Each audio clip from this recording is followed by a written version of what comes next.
কিছুদিন যাবৎ চোখের সামনে এই রেসিপিটা ঘুরঘুর ঘুরঘুর করছিল। শেষমেশ রেসিপিটা বানিয়েই ফেললাম। তো এই রেসিপিটা কিভাবে বানিয়েছিলাম চলো তোমাদের সাথে শেয়ার করি। নিয়েছি 250 গ্রাম সাবু। এটা ছোটো দানার সাবু, তোমরা যে কোনো সাবু কিন্তু এর মধ্যে ব্যবহার করতে পারো। প্রথমে সাবুটাকে নিয়ে একটু হালকা নাড়াচাড়া করে নেব, ভাজবো না কিন্তু, জাস্ট একটু গরম করে নেব। যেহেতু এটা আমি গুঁড়ো করে নেব তাই একটু ভেজে নিলে কিন্তু গুঁড়োটা খুব সহজেই হয়ে যাবে। এরপর মিক্সার জারের মধ্যে নিয়ে নিলাম, নিয়ে এটাকে খুব ভালো করে একটা গুঁড়ো করে নিতে হবে, মানে পাউডার। এবার এটা যাতে খুব ভালো গুঁড়ো হয় আর একটু যাতে দানা না থাকে তাই একটুখানি চেলে নেব। তার ফলে কি হবে, যেটুকুনি একটু দানা দানা থাকবে সেটা পুরোটাই বেরিয়ে যাবে। আমি কিন্তু বেশ ভালো করে গুঁড়ো করেছিলাম তাই খুব একটা দানা কিন্তু দেখো বেরোয়নি। এরপর এর মধ্যে দিয়ে দেব 3 টেবিল চামচ কর্নফ্লাওয়ার, দিয়ে একটু মিশিয়ে নেব। আর এর মধ্যে দেব একটুখানি নুন, মানে একটু স্বাদ মতো নুন দেব। দিয়ে এরপর ফুটন্ত গরম জল লাগবে এটা মাখবার জন্য। অল্প অল্প করে গরম জল এর মধ্যে মেশাবো, একবারে অনেকটা জল দেব না। অল্প অল্প করে জল এইভাবে চামচ দিয়ে মিশিয়ে নেব।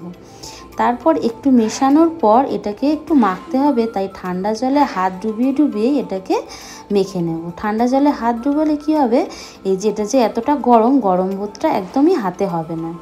এইভাবেই একটা ডো সুন্দর রেডি করে নেব। রেস্টে রেখে দেবো 10 থেকে 15 মিনিট। এবার চলো সবজিগুলো রেডি করে নিয়েছি একটা ছোট সাইজের বাঁধাকপি আর একটা গাজর। প্রথমে বাঁধাকপিটাকে কেটে নেব আর গাজরটাকে আমি আগে থেকেই একটু খোসা ছাড়িয়ে ধুয়ে রেখে দিয়েছি। এরপর এগুলোকে একটু গ্রেট করব, যে মোটা সাইড দিকটা আছে ছিদ্রটা সেটা দিয়ে গ্রেট করব।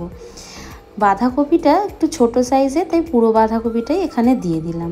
বাঁধাকপিটা গ্রেট করে নিয়ে গ্রেট করে নেব গাজরটাও।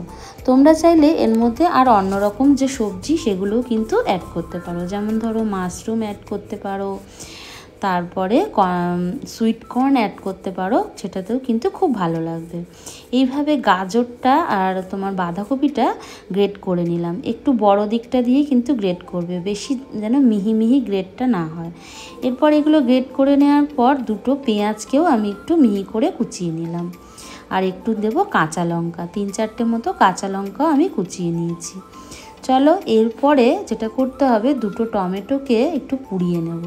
টমেটো পুড়িয়ে একটা জলের পাত্রের মধ্যে রেখে দেবো, তার ফলে খোসাটা খুব সহজেই কিন্তু বেরিয়ে যাবে। আর একটু শুকনো লঙ্কাও পুড়িয়ে নিলাম।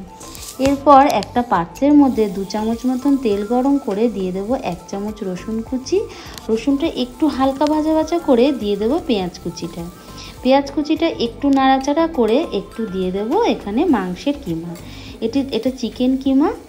এটা চিকেন কিমা ছাড়াও করা যায়, তোমরা যদি নিরামিষ করতে চাও সেক্ষেত্রে, মানে নিরামিষ বলতে বা ধরো চিকেনটা বাদ দিতে চাও তাতেও কিন্তু ভালো হয়। তারপর সমস্ত যে কেটে রাখা সবজিগুলো দিয়ে দেবো, চিকেনটা একটু হালকা ভেজে। তারপর দিয়ে দেবো কাঁচা লঙ্কা কুচি, 1 চামচ গোলমরিচ, স্বাদ মতো নুন, 1 চামচ সয়া সস, আর দিয়ে দেবো 1 চামচ ভিনিগার। দিয়ে এটাকে এরপর দিয়ে দেবো একটু চিলি ফ্লেক্স। এটা একদমই অপশনাল, যদি মনে করো ঝাল খাবে না তো চিলি ফ্লেক্সটা একদম বাদ দিয়ে দিতে পারো।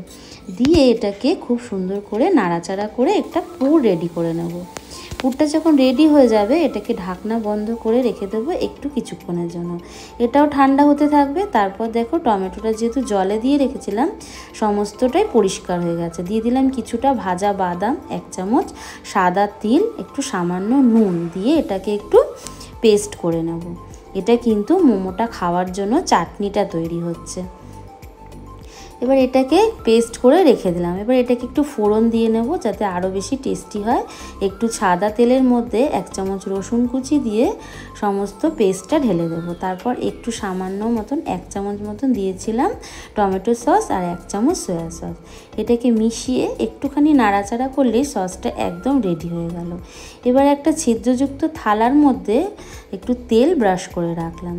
এবার যে দেখো যে সাবুর যে ডোটা মেখে রেখেছিলাম সেখান থেকে কিছুটা নিয়ে একটা বড় সাইজে রুটি বেলে নেব, মানে একটু পাতলা করেই কিন্তু বেলতে হবে।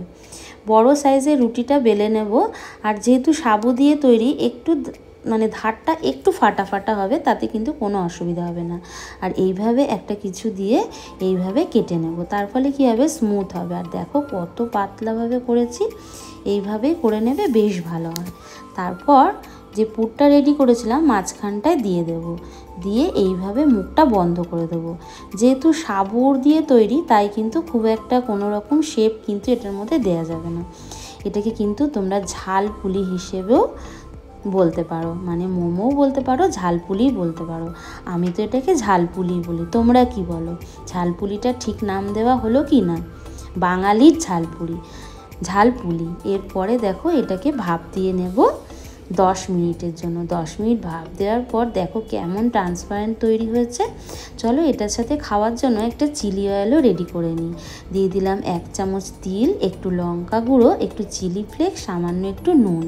আর এদিকে একটা পাত্র বসিয়ে একটু সাদা তেল গরম করে তার মধ্যে দিয়ে দেবো 1 চামচ রসুন কুচি, একটুখানি পেঁয়াজ কুচি। একটু হালকা নাড়াচাড়া করে ভাজা হয়ে গেলে এই যে তেলটা সমস্তটাই যে বাটির মধ্যে তিল দিয়েছিলাম তার মধ্যে ঢেলে দেব। দিয়ে দিলে এর মধ্যে দিয়ে দেবো 1 চামচ সয়া সস। ব্যাস, আমাদের চিলি অয়েলটা একদম রেডি। এই চিলি অয়েল দিয়েও কিন্তু শুধু এই মোমোটা দুর্দান্ত লাগে।